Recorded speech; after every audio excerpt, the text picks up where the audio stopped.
Kolhapur police दलातील 5 जणांवर गैरवर्तन केल्याप्रकरणी पोलीस अधीक्षक महेंद्र पंडित यांनी कारवाई केली।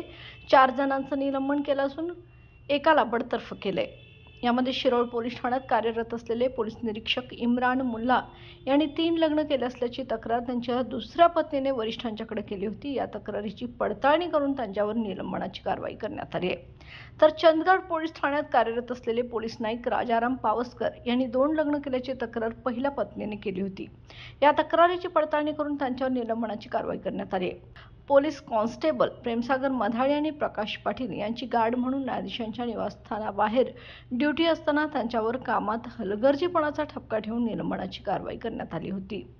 तर अल्पवयीन मुलीशी गैरवर्तन केल्याने शाहूपुरी पोलीस ठाण्यातील पोलीस नाईक चेतन घाटके यांच्यावर पोक्सो अंतर्गत पोलीस ठाण्यात गुन्हा दाखल असल्याने पोलीस अधीक्षक महेंद्र पंडित यांनी चेतन घाटके यांना बडतर्फ केले।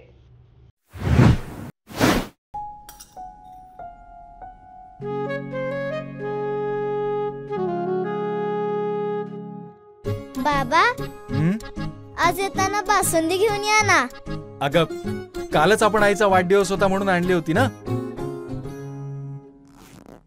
ऐकलं, गोकुळची बासुंदी पुन्हा खावीशी वाटतेय। खरं सांगू, मलाही खावीशी वाटतेय। पुन्हा पुन्हा खावीशी वाटणारी गोकुळ बासुंदी।